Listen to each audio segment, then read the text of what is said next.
27-year-old twin brothers Mike and Nate registered in the Journal at the Pine Mountain State Resort Park in the Cumberland Mountains of Kentucky. The group's official commitment is to arrive at the Pineville Ranger Station within 7 days of hitting the high trail. The waiting period has expired. The duty officer's report states that the tourists failed to show up at the designated hours. There is no cell phone contact with the twins. The last forced mobile billing shows coordinates in the area at the foot of the ridge, after which the signal completely disappeared due to the screening of radio waves by the massive rocky terrain. The county sheriff immediately declares a state of emergency and launches primary safety measures. A search party, while surveying the first few squares in the difficult-to-reach area of the Bad Branch Falls State Nature Preserve, discovers on a rocky cliff the only physical evidence: a man's cotton t-shirt. The procedure of official identification by relatives confirms the clothing belongs to Mike. From this moment on, the criminal police completely change the vector of actions, block all exits from the mountain square around the precipice, and concentrate all forces exclusively on this particular section of the route. The forensic laboratory records the details of the find. The fabric of the thing is completely torn in half by a vertical mechanical movement. The fibers of the material in the collar area are deformed due to strong external tension. There are numerous large, stormy spots on the surface. The official DNA test result is concrete. It's human blood, which by all biological markers belongs to Mike. The investigation completely rejects the version of an accident or loss of orientation. The large amount of blood on the torn clothing forces the case to be transferred to the category of a serious, violent crime. Large-scale active searches on the discovered bloody route have been going on for exactly 15 days without a break. More than 200 personnel and 4 helicopters with thermal imaging systems are involved in the operation. The investigative team notes in their daily operational reports, every square meter of rocky crevices, every karst cave, and the bottom of mountain gorges in this high-altitude sector have been checked 3 times with the involvement of heavy speleological equipment. The result of 15 days of continuous search actions is 0. No signs of the second brother, Nate. No additional words, remains of a tent, backpacks, or other biological signs within a 5-mile radius from the discovery of the t-shirt. The 15th day passes since the start of the targeted operation on the route. The Rescue Service Management, together with the county sheriff, makes a final decision. Due to the complete impassability of the terrain, the constant threat of rockfalls, and the absolute exhaustion of tactical capabilities, the search operation in the mountains is officially terminated. The active phase of the on-site investigation has been discontinued. The case is being transferred to the category of closed, hopeless investigations into disappearance without a trace. However, the internal analytical report of the detectives contains a strict note which was completely hidden from the media. The nature of the cuts on the bloody t-shirt and the angle of the blood splashes on the fabric prove that Mike's injury was not caused by a random fall onto sharp rocks, but as a result of a knife blade strike at close range. Exactly 45 days have passed since the group's disappearance. Active search parties in the area completely stopped working 15 days ago. The operational log of the Harlan City Sheriff's Department records a call from a logging equipment driver. The patrol report confirms the fact. 27-year-old Mike went out to the outskirts of the mountain road at the foot of the Cumberland Ridge on his own. The investigation is resumed in the mode of maximum urgency. The protocol of the primary inspection records the man's parameters. His clothing is damaged. A cotton t-shirt with bloodstains belonging to his missing brother Nate is found on Mike. However, Mike's behavior completely contradicts the logic of criminal investigations. Instead of an exhausted hostage, the man displays a light, carefree smile.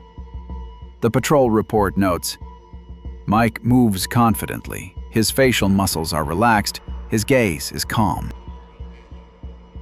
He gives the impression of a man who has returned from a comfortable vacation.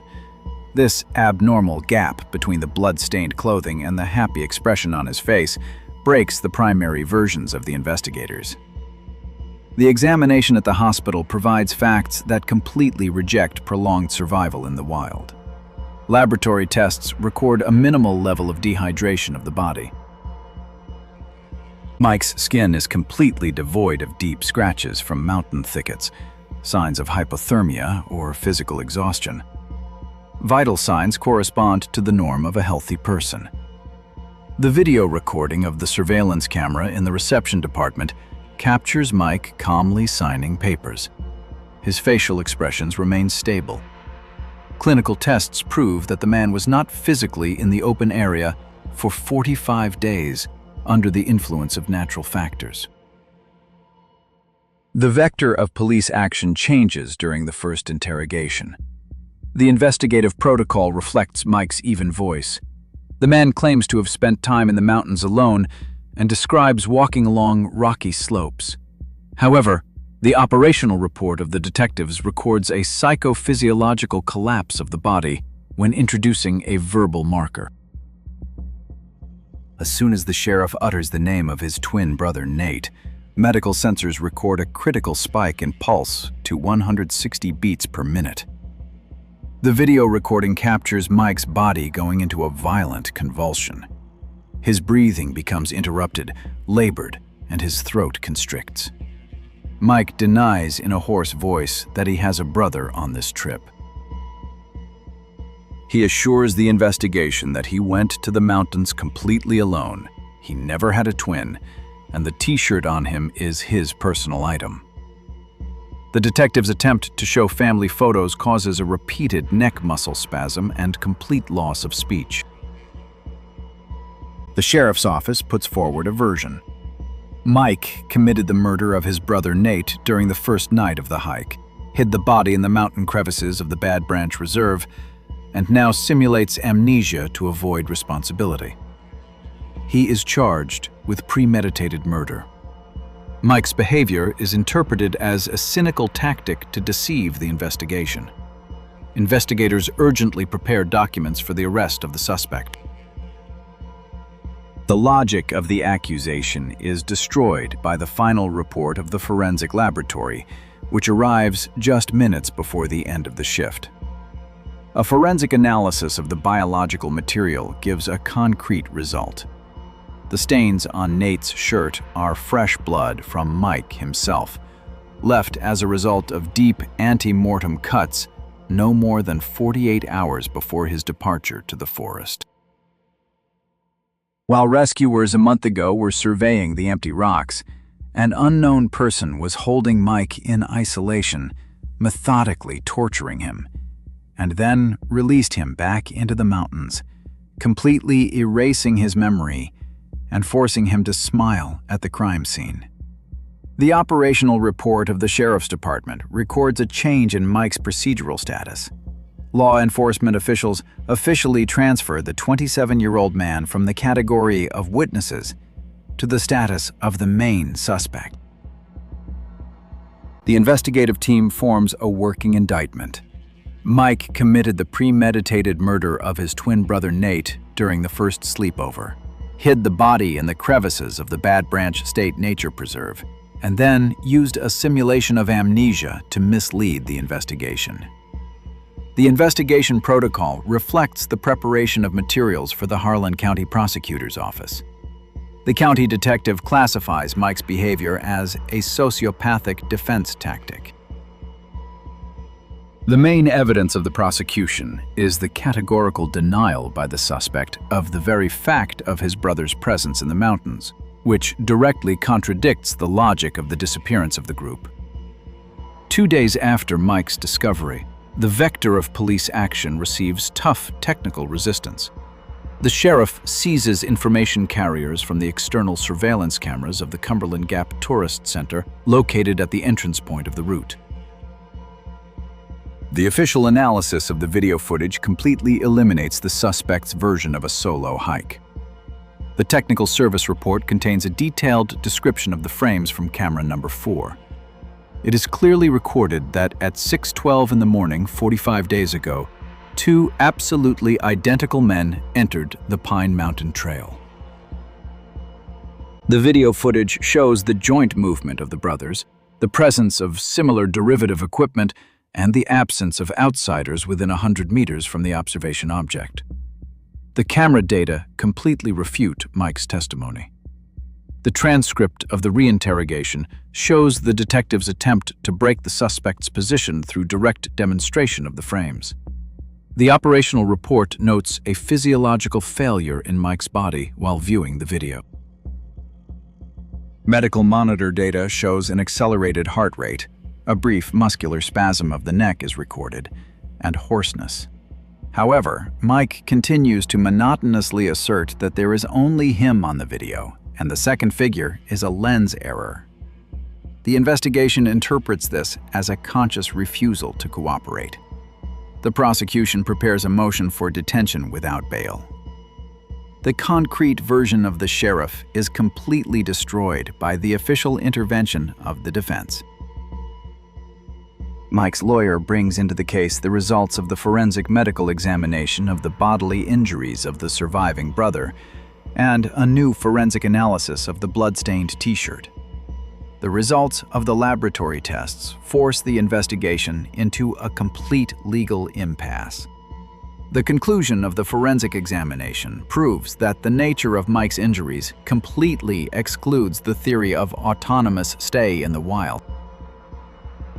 Specific hematomas from prolonged pressure of restraints were recorded on the man's limbs.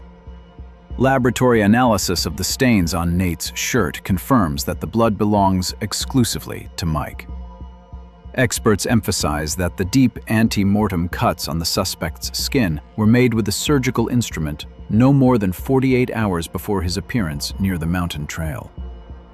The new facts completely destroy the sheriff's logic. If Mike committed the murder of his brother 45 days ago and was hiding in the mountains, he physically could not have gotten fresh medical cuts and signs of binding 2 days before returning. There is no direct evidence of Mike's involvement in Nate's disappearance. The body has not been found, the murder weapon is missing, and biological evidence points to the presence of a third party. The court makes a compromise decision. Due to serious discrepancies in the testimony and technical data of the camera, Mike is left in custody in Harlan's investigative isolator for the period of additional examinations. The investigation finds itself in a position of powerlessness. Video evidence fixes a paired entry onto the trail, but the state of the surviving brother proves the fact of his brutal detention by an unknown person directly before release. Law enforcement officials are officially moving the 27-year-old man from the category of witnesses to the status of the main suspect. The investigative group forms a working accusation. Mike committed the intentional murder of his twin brother Nate during the first overnight stay, hid the body in the crevices of the Bad Branch State Nature Preserve, and then used simulated amnesia to deceive the investigation. The investigation protocol reflects the preparation of materials for the Harlan County Prosecutor's Office. The county detective classifies Mike's behavior as a sociopathic defense tactic. The main evidence of the prosecution is the suspect's categorical denial of the very fact of his brother's presence in the mountains, which directly contradicts the logic of the group's disappearance. 2 days after Mike's discovery, the police's line of action receives tough technical resistance. The sheriff seizes the information carriers from the external surveillance cameras of the Cumberland Gap Tourist Center, located at the entrance point of the route. The official analysis of the footage completely eliminates the suspect's version of a solo trip. The technical service report contains a detailed description of the frames from camera number 4. It is clearly recorded that at 6:12 a.m. 45 days ago, two absolutely identical men enter the Pine Mountain Trail. The video shows the joint movement of the brothers, the presence of similar hiking equipment, and the absence of any outsiders within 100 meters of the observation object. The camera data completely refute Mike's testimony. The transcript of the reinterrogation shows the detectives' attempt to break the suspect's position through direct demonstration of the frames. The operational report notes a physiological disruption in Mike's body while viewing the video. The medical monitor data shows an accelerated heartbeat, a short-term muscle spasm of the neck, and hoarseness. However, Mike continues to monotonously assert that there is only him on the video, and the second figure is a lens error. The investigation interprets this as a conscious refusal to cooperate. The prosecution is preparing a petition for arrest without the right to bail. The concrete version of the sheriff is completely destroyed by the official intervention of the defense side. Mike's lawyer attaches to the case the results of the forensic examination of the bodily injuries of the surviving brother and a new forensic analysis of the blood-stained T-shirt. The results of the laboratory investigation force the investigation into a complete legal deadlock. The conclusion of the forensic medical examination proves that the nature of the injuries on Mike's body completely excludes the theory of autonomous stay in the wild. Specific hematomas from prolonged pressure of fixation belts are recorded on the man's limbs. Laboratory analysis of stains on Nate's T-shirt confirms that the blood belongs exclusively to Mike. Experts emphasize that the deep in vivo cuts on the suspect's skin were made with a surgical instrument no more than 48 hours before his appearance near the mountain trail.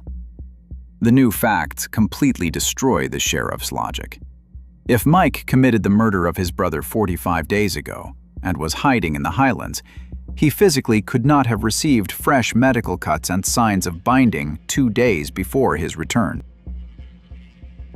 There is no direct evidence of Mike's involvement in Nate's disappearance. The body has not been found, the crime tool is missing, and biological evidence suggests the presence of a third party. The court makes a compromise decision. Due to serious contradictions in the testimony and technical data of the camera, Mike is left in custody in the Harlan Pretrial Detention Center for the period of additional examinations. The investigation is in a position of powerlessness. Video evidence fixes a paired entry onto the trail, but the state of the surviving brother proves the fact of his brutal detention by an unknown person directly before release. The report of the duty officer of the Harlan County Police Department records a violation of the security regime in the investigative isolator. Chloe, the girlfriend of the detained Mike, used financial bribery of the supervisor of the first regime block to conduct unofficial investigative actions. Corridor camera footage records the transfer of technical equipment, a portable commercial lie detector. This model records the dynamics of the pulse, the frequency of breathing cycles, and the indicators of the galvanic skin reaction of the object. The internal surveillance protocol reflects the physical state of 27-year-old Mike at the time of sensor fixation. The suspect is in a state of complete apathy. Reactions to external stimuli are blocked. Facial mimic movements are absent. A fixed gaze is recorded in one point. Chloe attached metal electrodes to the fingers of her left hand to fix the level of sweating, applied pneumatic tubes to the chest, and fixed a blood pressure cuff on the forearm. The goal of the procedure is to verify biological stress when recalling the circumstances of the disappearance on the Pine Mountain Trail. The transcript of the covert audio recording reflects the launch of the first block of questions. Chloe asks if Nate's twin brother was on the mountain trail 45 days ago. The audio examination records Mike's monotonous response. He claims to have gone to the mountains alone and there is no fact of the brother's existence in his memory. The device's monitor records an abnormal stability of vegetative functions. The sensors draw a flat horizontal line. The electrical resistance of the skin remains within the limits of normal rest. The amplitude of breathing is uniform. The pulse is 72 beats per minute. The body does not produce physiological reactions that accompany conscious lying. According to the polygraph parameters, the detainee transmits subjective truth. The technical analysis report notes a transition to the second block of control questions. Chloe asks about the circumstances of Nate's elimination and the location of the body. Mike claims a complete lack of information. The sweat and pressure sensors again show a zero level of subconscious anxiety. Physiological indicators of the detainee are in complete contradiction to the materials of camera number 4 of the Cumberland Gap Tourist Center, which recorded the twins' joint entry onto the trail. Phonographic analysis of the responses reveals a complete absence of intonation fluctuations. This speech specificity is characteristic of artificial psychotic blocking or deep chemical suggestion. Mike's brain reproduces false data, but physiologically, the body perceives the fictional version as the only reality. This completely cancels out the sheriff's working version of the simulation and the acting storm for protection. It is physically impossible to control the galvanic skin reaction during questions about the murder of a native brother. Mike's memories of the events in the mountains were artificially destroyed and replaced with a false memory matrix.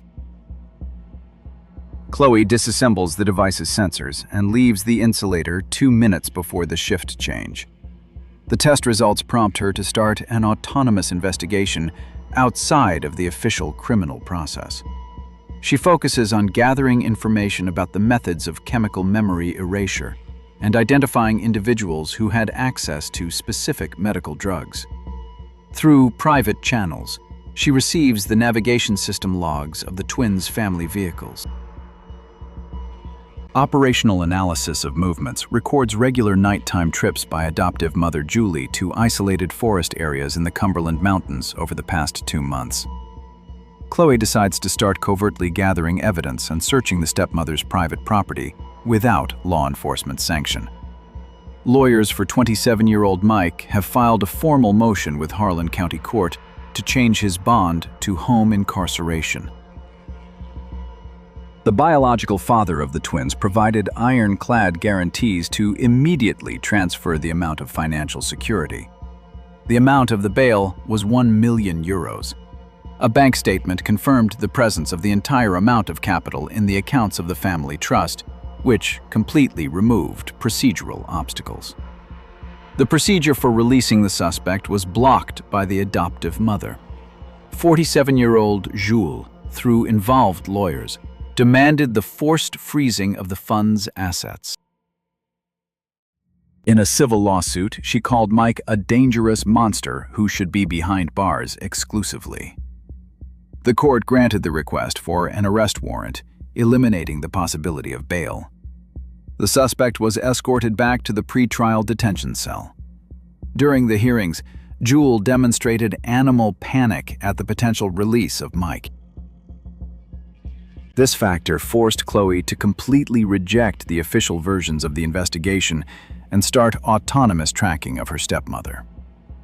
Through a private analyst, the girl pulled out the logs of the satellite navigation system of Jules' car for the last 45 days. Route tracking pointed to an isolated mountain area near the foot of the Cumberland Range. The stepmother's SUV stood for hours near the Pine Ridge Crest Motel building.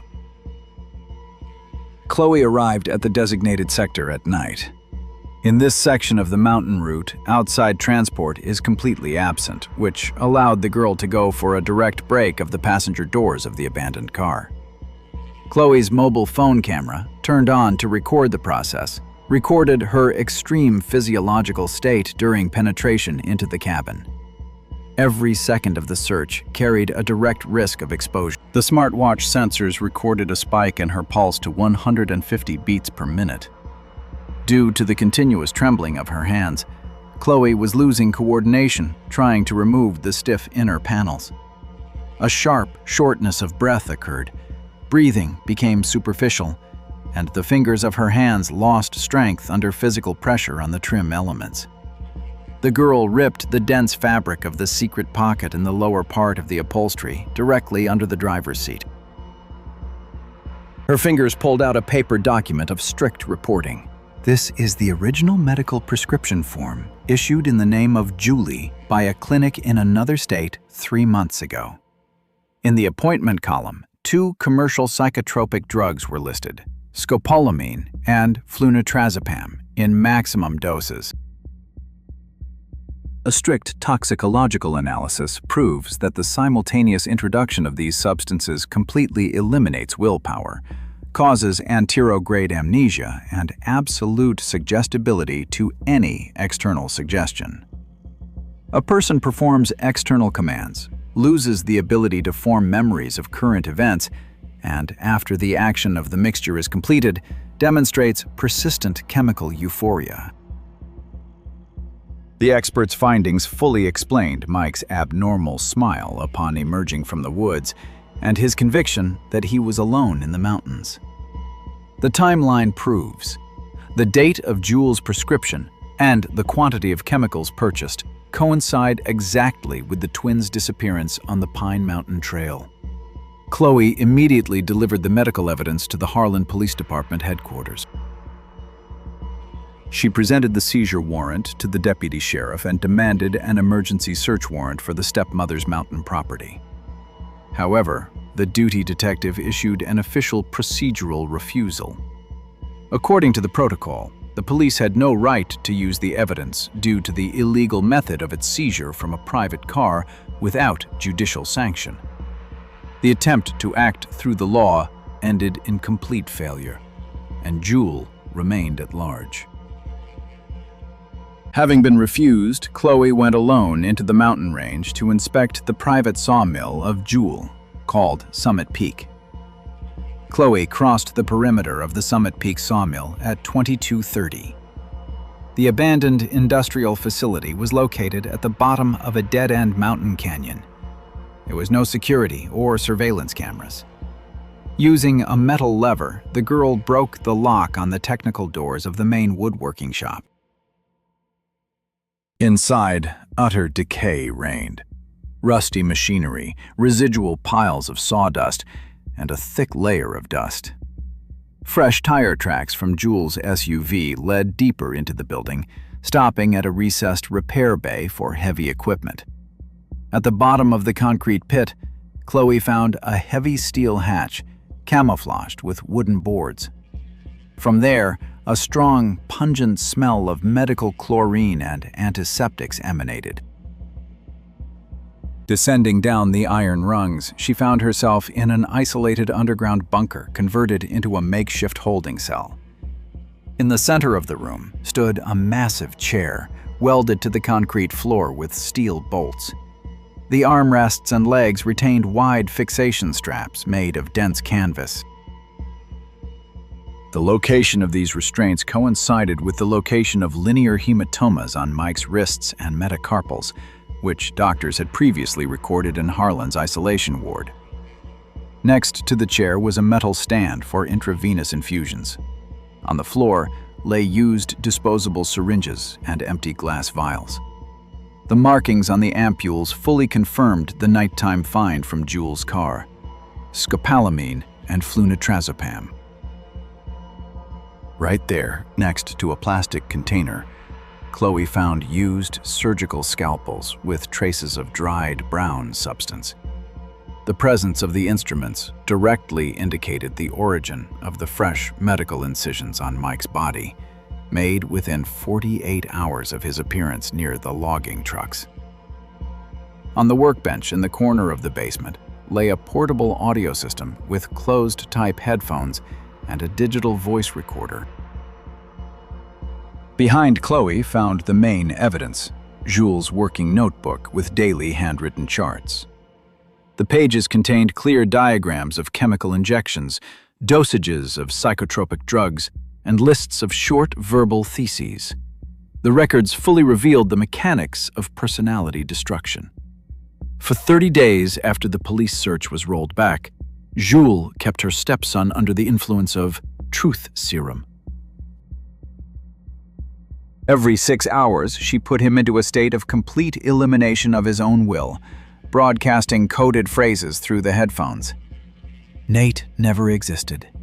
You went to the mountains completely alone. The shirt belongs to you.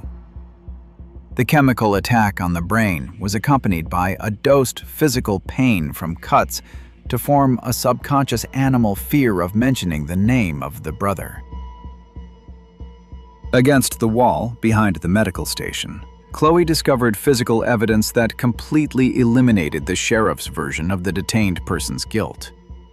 In the corner lay Nate's dirty hiking backpack. Inside, his documents, driver's license, bunch of keys, and cell phone with a broken screen were preserved. The device's memory card turned out to be intact. The presence of the second twin's personal belongings in the stepmother's underground bunker proved the fact of the kidnapping of both brothers by a third party. Mike was not a killer, but a test subject in a sophisticated memory erasure experiment. Suddenly, the silence of the canyon was broken by the loud sound of a car engine above. The powerful beams of the SUV's headlights pierced the slits of the metal hatch, instantly cutting through the darkness of the bunker. Jules turned the pilot house around for a complete disposal of the remaining equipment and evidence. Chloe heard the heavy thud of the car door and the quick footsteps confidently approaching the entrance to the workshop. The time to evacuate through the main stairs was completely lost. Having tucked the stepmother's notebook and Nate's memory card into the deep pocket of her jacket, Chloe locked the hatch from the bottom with an iron latch and rushed into the narrow drainage tunnel that led into complete darkness under the rocky ridge. Chloe tumbled out of the drain pipe into a ravine beyond the factory perimeter. The ground beneath her feet slid, but she didn't have time to escape. The powerful beams of the SUV's xenon headlights struck her face, completely blinding her pupils. Jules had calculated this path. Her car was standing at the edge of the slope, blocking the only path to the highway. The car doors opened, and the stepmother stepped onto the wet grass, holding a heavy metal flashlight in her hand. The girl found herself wedged between a rocky cliff and the radiator grill of a running engine. The distance was rapidly decreasing. Chloe slowly lowered her hand into the pocket of her jacket, felt the smartphone key, and blindly launched the voice recorder app. The device's body briefly vibrated in her palm, confirming the start of the recording. The main task was to make Jules speak directly into the microphone and gain time, while her heart was pounding in her ears at a frantic pace. Chloe straightened up, trying to hold her breath from breaking, and went on a tough psychological bluff. "You'd better not come any closer, Jules," the girl said loudly, looking into the lens of the directed light. "The investigation already has all the data. I searched your car near the motel. The original prescription form for scopolamine and flunitrazepam is already with the deputy sheriff, and the photocopies are automatically uploaded to the secure cloud of my lawyers. If I don't make contact within an hour, the police will initiate a search procedure through the pylons. Your medical trail has been completely uncovered." Jules stopped 3 steps away from the girl. The lantern light dropped lower, plucking her completely calm face out of the darkness. Not a single muscle of the stepmother twitched. She showed no panic or aggression. Jules simply slowly exhaled through her teeth and took a deep drag on the cigarette she held in her left hand. Her gaze remained cold and calculating, as if she was completely in control of every next step her opponent would take on this empty territory. "You're a naive child, Chloe, who doesn't understand the real rules of the game," Jules calmly replied, and the phone's microphone clearly recorded her voice. "You committed a criminal offense, broke into my private property, and stole a medical record. And what exactly are you going to present to the sheriff's office? These heavy-duty medications were prescribed to me officially, legally, and under strict medical indications by specialists. Your attempt to take me for a ride looks simply ridiculous. The stepmother took a step forward, increasing the physical pressure. Scopolamine in injections is intended for my German dog. The animal was diagnosed with a severe form of epilepsy and episodes of uncontrolled aggression after a head injury. The veterinary certificate and the dog's medical history are in my office. As for flunitrazepam, pick up my mother's card at the state clinic.